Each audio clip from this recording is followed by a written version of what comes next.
Vous êtes venu avec quel moyen de transport ce matin? On doit vraiment le dire. Oh, On va se faire gronder si on dit qu'on est venu en voiture. Bon, moi, j'ai une excuse, j'avais plein de cartons.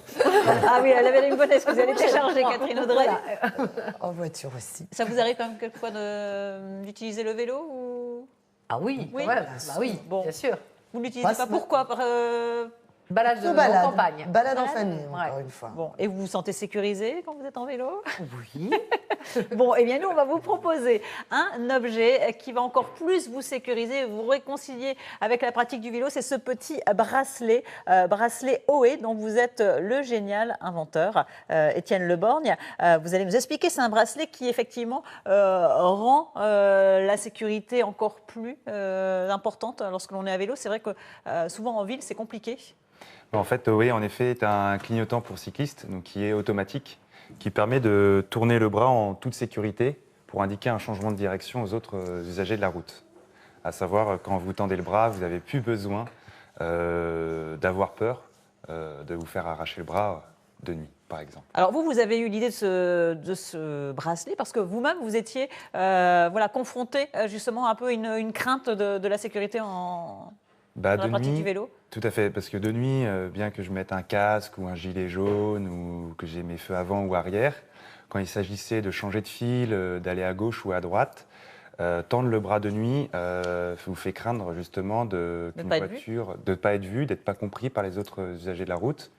Et surtout qu'une voiture arrive à toute vitesse et vous prenne votre bras parce que de nuit, votre bras il est tout noir et il ne se distingue pas. Alors justement, en ce qui concerne la visibilité, on a des réactions sur notre site. Il y a Carole qui nous dit c'est une bonne idée, mais il n'a pas l'air suffisamment visible à quelques mètres. Et Claude qui rappelle que le code de la route a toujours dit qu'il devait y avoir un feu avant et arrière sur un deux roues. Il faudrait peut-être le respecter avant de penser à un bracelet qui, pour lui, n'est peut-être pas trop visible de derrière. Alors, qu'est-ce que vous répondez à Carole et à Claude ?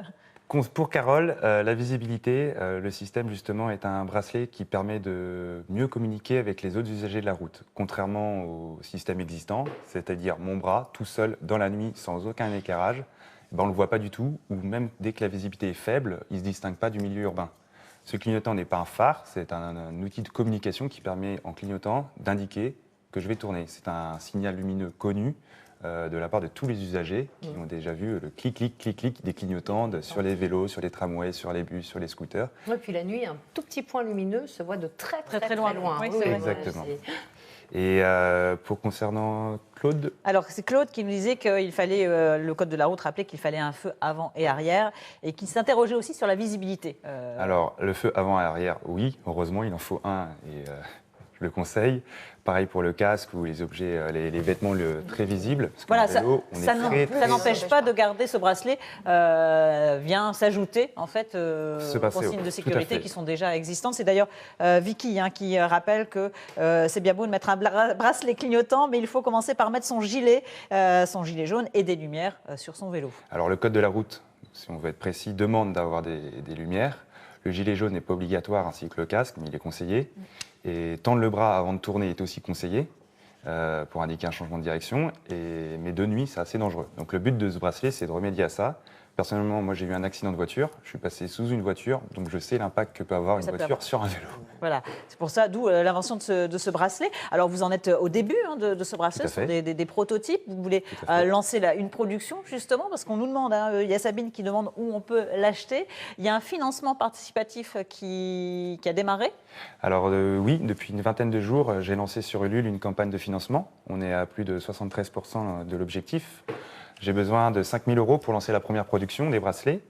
Et donc, voilà, dès que les 5 000 € sont atteints, je recevrai l'argent, sinon je ne le recevrai pas. Et je pourrai lancer la première production et livrer les gens en septembre. Il y a différentes tailles de bracelets c'est une très bonne question. C'est réglable. C'est un bracelet élastique. D'accord, pour les enfants par exemple? Alors, l'élasticité permet en hiver de pouvoir le rajouter par-dessus des gants, etc. Vous n'avez pas besoin de racheter un système existant,